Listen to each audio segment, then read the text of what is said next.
Prime Minister. Welcome. Our live stream will start shortly.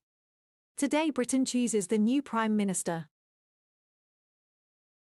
Welcome. Our live stream will start shortly. Today Britain chooses the new Prime Minister. Welcome. Our live stream will start shortly. Today Britain chooses the new Prime Minister. Welcome.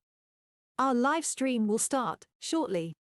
Today Britain chooses the new Prime Minister. Welcome. Our live stream will start shortly. Today Britain chooses the new Prime Minister. Welcome. Our live stream will start shortly. Today Britain chooses the new Prime Minister. Welcome. Our live stream will start shortly. Today Britain chooses the new Prime Minister. Welcome. Our live stream will start shortly. Today Britain chooses the new Prime Minister. Welcome. Our live stream will start shortly. Today Britain chooses the new Prime Minister. Welcome. Our live stream will start shortly. Today Britain chooses the new Prime Minister. Welcome. Our live stream will start shortly. Today Britain chooses the new Prime Minister. Welcome. Our live stream will start shortly. Today Britain chooses the new Prime Minister. Welcome. Our live stream will start shortly. Today Britain chooses the new Prime Minister. Welcome. Our live stream will start shortly. Today Britain chooses the new Prime Minister. Welcome. Our live stream will start shortly. Today Britain chooses the new Prime Minister. Welcome. Our live stream will start shortly. Today Britain chooses the new Prime Minister. Welcome. Our live stream will start shortly. Today Britain chooses the new Prime Minister. Welcome. Our live stream will start shortly. Today Britain chooses the new Prime Minister. Welcome. Our live stream. A new week, but still a long way to go in this leadership race. This man's still the front runner. I'm not taking anything for granted. But no guarantees in this highly unpredictable contest. Tom Tugendhat is eliminated from the election. The other candidates are able to go forward to a fourth ballot. Who here would be happy to have Boris Johnson in their cabinet? Please raise your hands. I'd love to stand here. I'd love to stand here and say, look, I'll cut this tax, that tax, and another tax, and it will all be okay. But you know what? It won't. There's a cost to these things. I heard, Penny, you on the TV this morning saying that you were going to scrap one of my rules, that the government shouldn't borrow for day-to-day spending. Now, look, it's one thing to borrow for long-term investment, but it's a whole other thing to put the day-to-day bills on the country's credit card, and we know how that ends. It's not just wrong, it's dangerous. What? Even Jeremy Corbyn didn't suggest that we should go that far. Very briefly. Too many chancellors have had too many fiscal rules that they then had to ditch because they haven't been able to meet them. I think you have to accept that we are in an unprecedented situation. We are going to have to do more for people to help with the cost of living.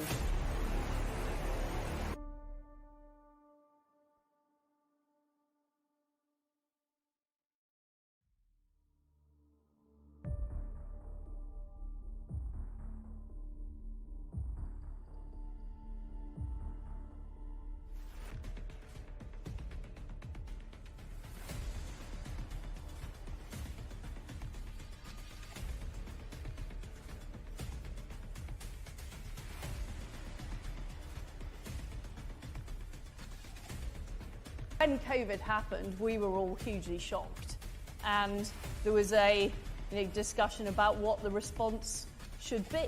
And clearly, in retrospect, we did do too much. It was too draconian. I think there should have been more I don't think we should have closed schools. No, I don't think we should. I can assure you and this group here today that I would never impose a lockdown if I am selected as Prime Minister. We cannot have business as usual economic management, which has led to low growth for decades.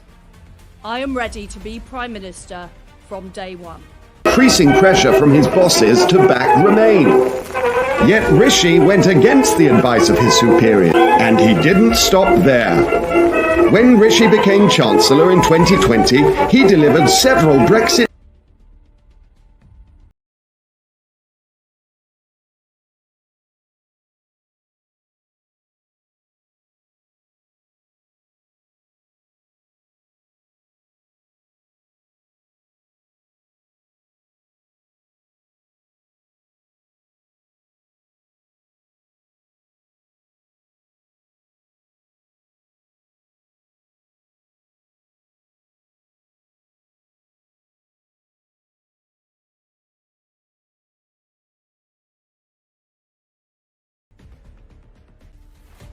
The government is too soft. Well, I mean, on the zombie surely. government, what are they doing? They're having a leadership contest. They're not concentrating on the cost of living crisis, which is affecting everybody in this country. The cost of living crisis is something that's affecting you, me, and seemingly everyone we know.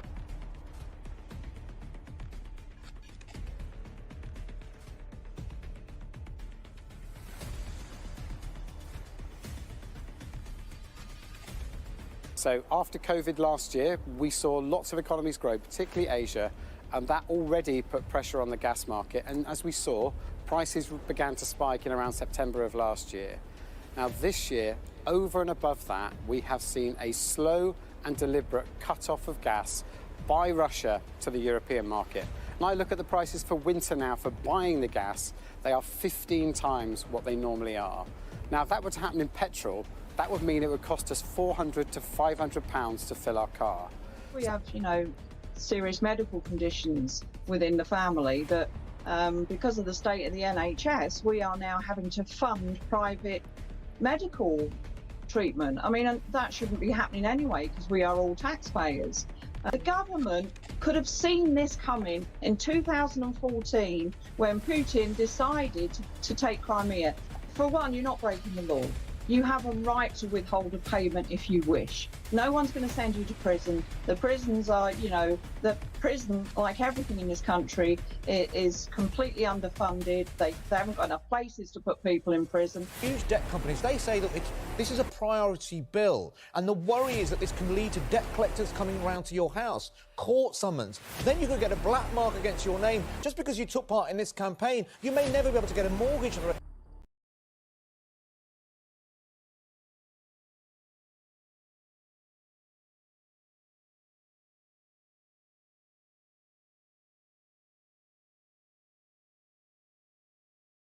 I will read the name of the candidate in alphabetical order with the number of votes cast for that candidate. A new week, but still a long way to go in this leadership race. This man's still the front runner. I'm not taking anything for granted. But no guarantees in this highly unpredictable contest. Tom Tugendhat is eliminated from the election. The other candidates are able to go forward to a fourth ballot. As you know, we were due to hold a leadership debate between those remaining in the contest tomorrow night, but Sky News can confirm that the debate has been cancelled. Why does the Prime Minister think that those vying to replace him decided to pull out of the Sky debate last night? Prime Minister. Mr. Speaker, I'm not following this thing particularly closely, but during the referendum, where others argued for Remain. He also fought after the result to ensure that we got Brexit done. He under increasing pressure from his bosses to back Remain. Yet Rishi went against the advice of his superiors and came out for stop there. When Rishi became Chancellor in 2020, he delivered several Brexit wins, including free ports, an idea. We cannot have business as usual economic management, which has led to low growth for decades. I am ready to be Prime Minister from day one. I have a plan to make Britain a high-growth economy over the next 10 years. And I want to deliver the promise of the 2019 manifesto. And what we need to do now is deliver, deliver, deliver. Inflation, higher mortgage rates, eroded savings. And you know what? This something-for-nothing economics isn't conservative, it's socialism.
We have to show the EU that we're serious about our negotiations. So I'm going to keep voting for a deal, keep voting for a good deal, and keep voting to stop Labour taking no deal off the table. Very similar to the complaints that were made last week of inappropriate touching of individuals, and that complaint was upheld, and the Prime Minister was informed by a senior Cabinet Office official that this complaint against Chris Pincher had been upheld.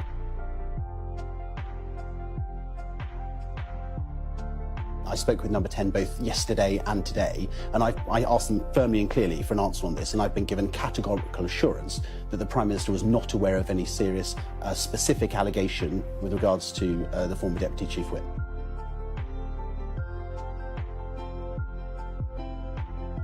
He was told that the Permanent Secretary had taken the necessary action. No issue, therefore, arose about remaining as a minister. And last week, when fresh allegations arose, the Prime Minister did not immediately recall the conversation in late 2019 about this incident. As soon as he was reminded, the Number 10 press office corrected their public lines.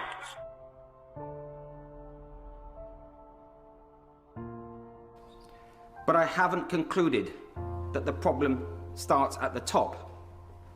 That is not going to change. I have concluded that the problem starts at the top, and I believe that is not going to change.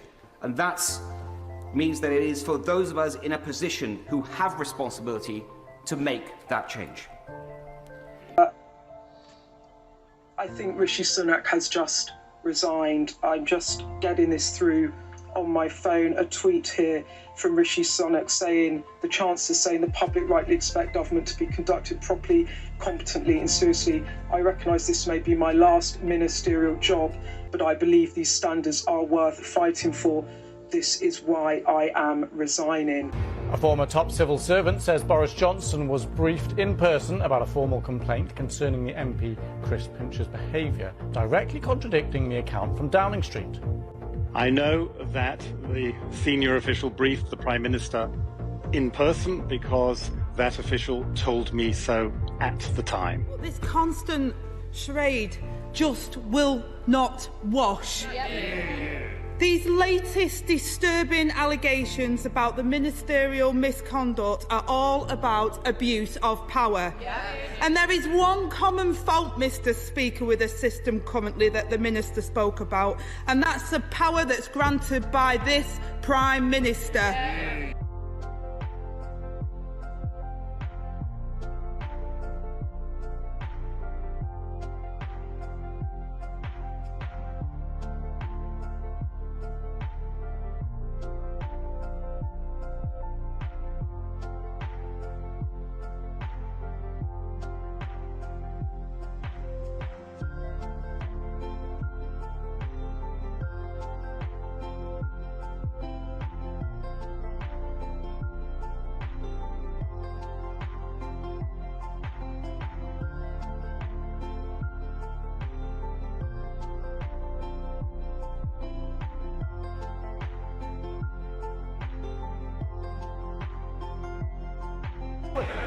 But frankly, Mr. Speaker, the job of a Prime Minister in difficult circumstances... Boris is battling back. ...mandate is to keep going. And that's refusing to admit his time as Britain's Prime Minister is up.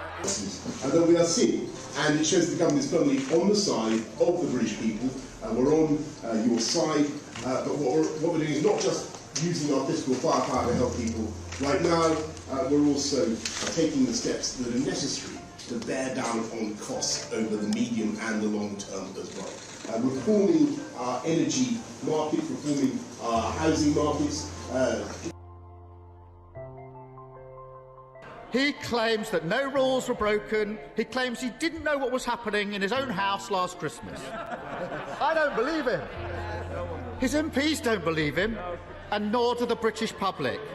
He's taking the public for fools, and it's becoming dangerous. There's no problem in Lord Frost being given a job such as Chancellor of the Duchy of Lancaster. Yes, I think CDL, which used to be occupied by Michael Gove, Yes. who apparently used to like referring to himself as CDL. Well, it's a lot less of a mouthful than Chancellor of the Duchy of Lancaster. Indeed. I have to say I'm slightly surprised because I was the only one who didn't vote for the rise in national insurance, and it now seems everybody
high growth economy over the next 10 years. And I want to deliver the promise of the 2019 manifesto. And what we need to do now is deliver, deliver, deliver. And you know what? This something for nothing economics isn't conservative, it's socialism. I'm going to be fighting hard for every single vote, and I'm not taking anything for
We're due to hold a leadership debate between those remaining in the contest tomorrow night, but Sky News can confirm that the debate has been cancelled. A lot of people went to Kemi because they wanted to stop Penny. Now they have to make a decision as to who they want to vote for. Right now, we're also taking the steps that are necessary to bear down on costs over the medium and the long term. Reforming like their party, that parties are always factional, and it was the same with Boris Johnson. He didn't. Let's not forget, Boris Johnson didn't really have a huge faction behind him when he was chosen for the job. He was the guy who got chosen because he could get Brexit done, and he just happened to be the right person in the right place at the right time for a very specific job. And he got that job done, and that's part of the reason that I think the MPs felt they could get rid of him. Yes. So, they all have to do that, but it'll be, as Truss says, she's all about delivery. If she delivers, then people will very quickly get in behind her, I'm sure. We've talked about what Boris Johnson might do next, or indeed what Truss might do about Boris Johnson. Presuming he doesn't win, what's your predictions for what Rishi Sunak will do next, Gordon? I think he'll stand down at the next election if he. I asked him this and he denied it. Of course he denied it. I mean, he can't very well say, "I want to be Prime Minister, but by the way, if I'm not, I'm gonna disappear off to California maybe, and start a new life there." But if he can't, look, what's going to happen is at the next general election, either Truss wins and Rishi's still out, or Labour wins and he's still on the backbenches. If Labour wins, isn't Truss out? Yes, what I'm saying is, if you're Rishi Sunak, yes, you've got 2 years on the backbenches. Situation. It's an all-lose then situation. either Truss wins and then you're still frozen out, or Labour win and the whole party's frozen out. Yeah. So he's not going to be a minister again anytime soon. Yeah. Potentially in the next 7 years. So.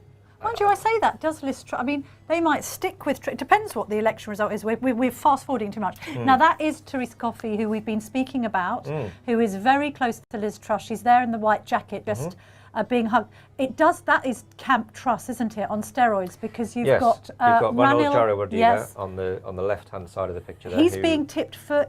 I think business. For something, business, maybe. yes. Yeah, or trade.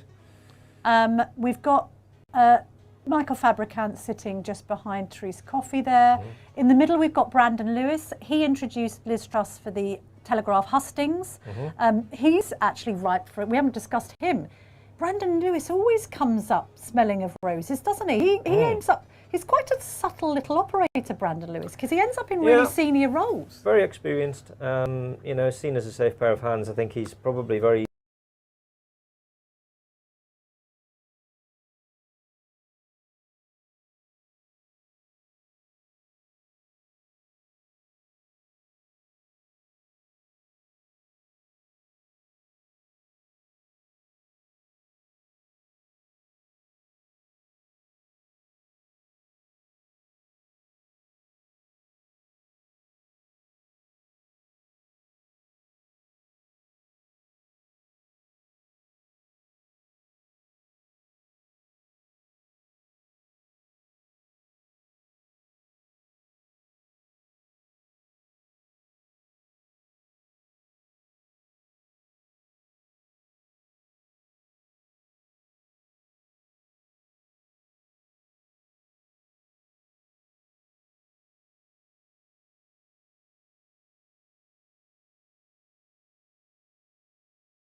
Thank you to all of you for listening in.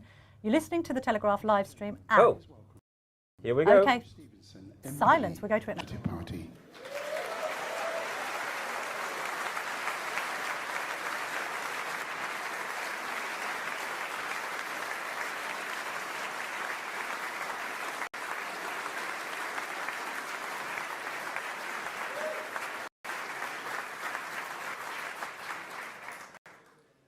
Good afternoon. Today marks the culmination of the Conservative leadership election. It's been a huge honour to be co-chairman of our party alongside Ben Elliott. And I'm hugely proud of the way everyone has worked together to deliver this contest, which has shown the Conservative Party to be in good voice and good strength.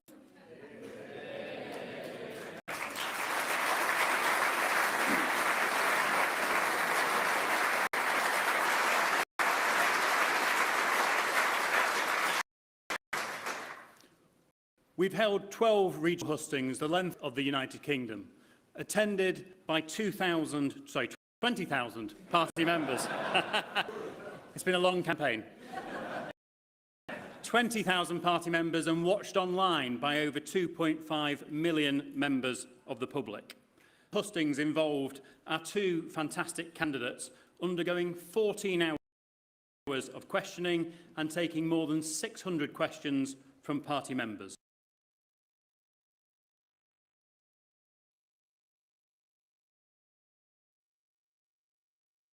A fantastic event at the Wembley Arena, attended by 6,000 party members. I'd like to pay tribute to Darren Mott and the dedicated team at CCHU for running the membership ballot.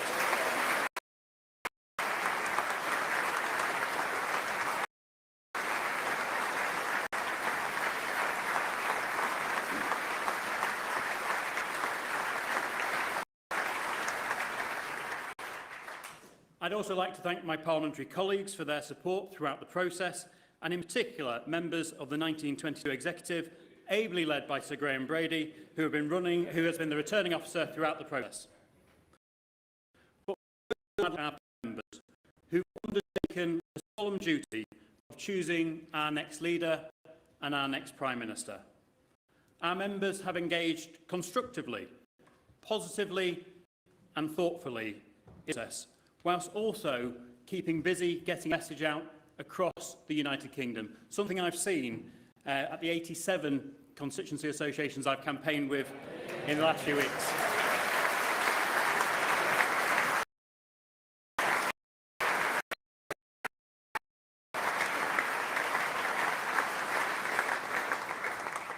Finally, I'd like to take this opportunity to say a huge thank you to our outgoing leader and Prime Minister, Boris Johnson.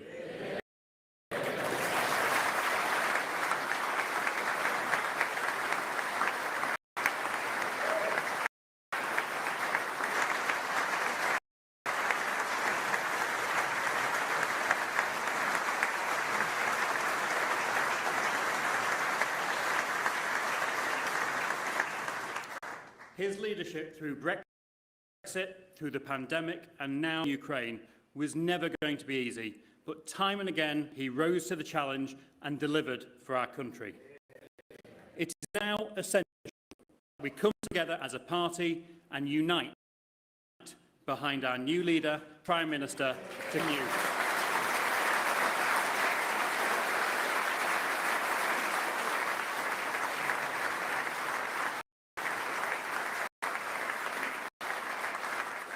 Our new Prime Minister will build on the outgoing Minister's legacy and continue to deliver prosperity, opportunity and security for everyone.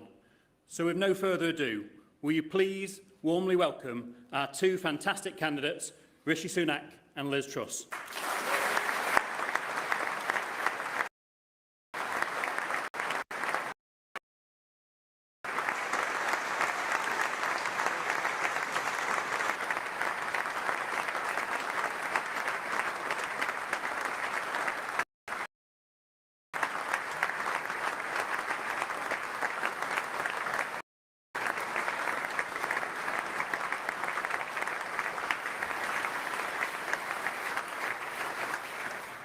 And ladies and gentlemen, to announce the result of our leadership election, please welcome our returning officer, Sir Graham Brady.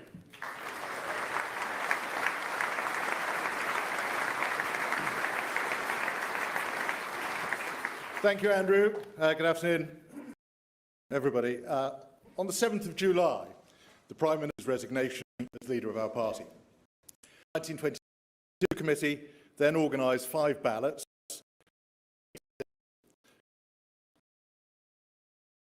for which we have responsibility, and putting forward the candidates to the National and CCHQ for the programme of hustings all over the United Kingdom and the ballot of the membership that is now concluded.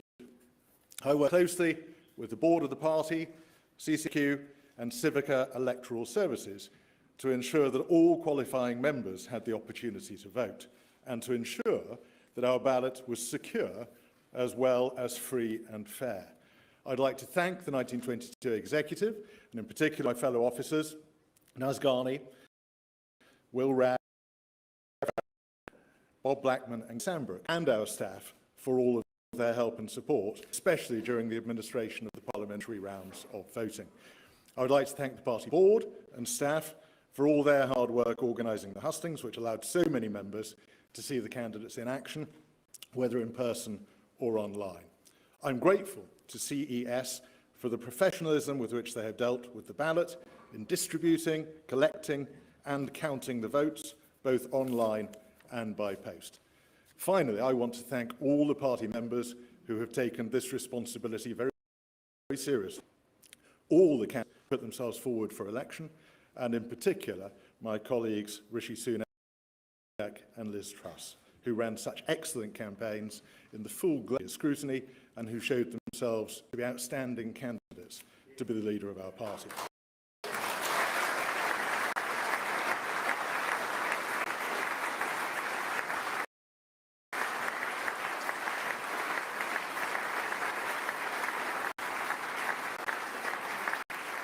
Now the result. I, Sir Graham Brady, the returning officer for the Conservative and Unionist Party leadership election, declare that the total number of eligible voters was 172,437. The turnout in the election was 2.6%. The total number of votes rejected was 654. The total number of valid votes given to each candidate was as follows. Rishi Sunak, 60,399. Liz Truss, 81,300. Notice that Liz Truss is elected to a Unionist Party.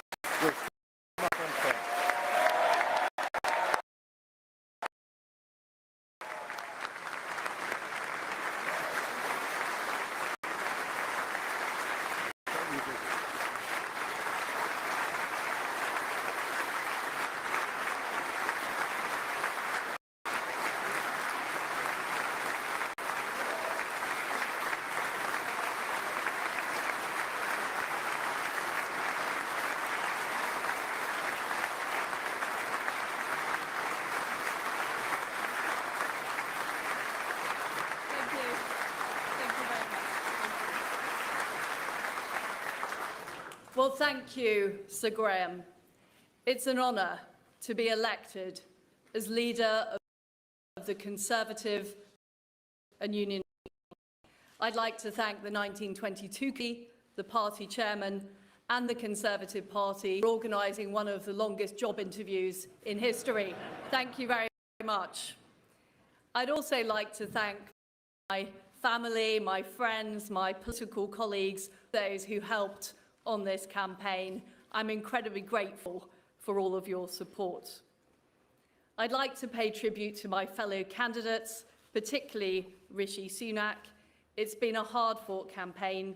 I think we have shown the depth and breadth of talent in our Conservative Party.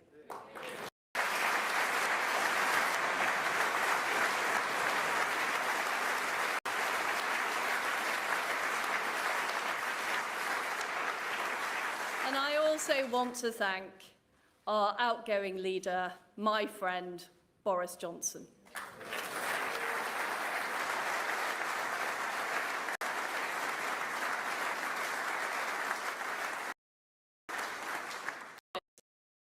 done. You crushed Jeremy Corbyn, and you stood up to Vladimir Putin. You were admired from Kiev to Carlisle.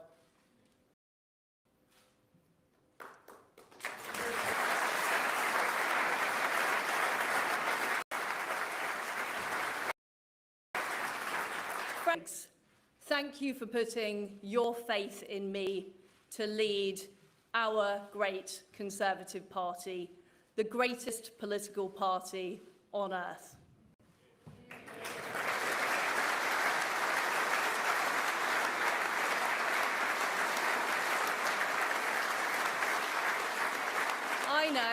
I know that our beliefs resonate with the British. Our beliefs in freedom, in the ability to control your own life, in low taxes, in personal responsibility. And I know that's why people voted for us in such numbers in 2019. And as your party leader, I intend to deliver what we promised those voters right across our great country.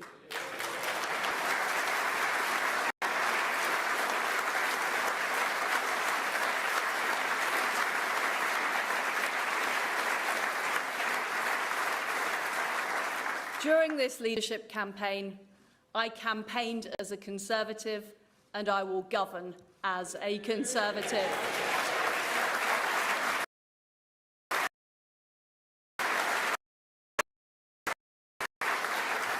My friends, we need to show that we will deliver over the next 2 years. I will deliver a bold plan to cut tax and grow our economy. I will deliver on the energy crisis, dealing with people's energy bills, but also dealing with the long-term issues we have on energy supply.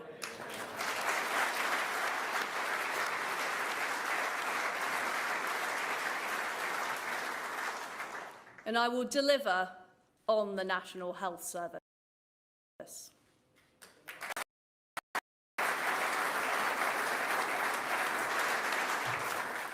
But we all will deliver for our country. And I will make sure that we use all the fantastic talents of the Conservative Party, our members of Parliament and peers, our MSPs, all of our councillors and active members right across our country. Because, my friends, I know that we will deliver, we will deliver, we will deliver. And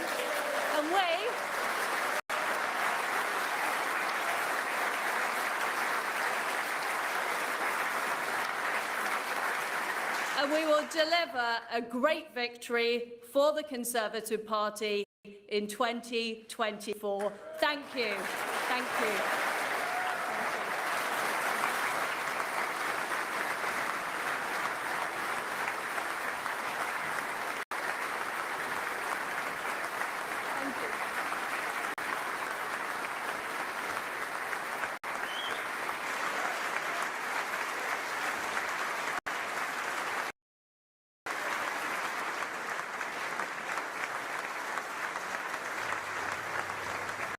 Well, that's Liz Truss, Gordon. No surprises there. She's been announced as the one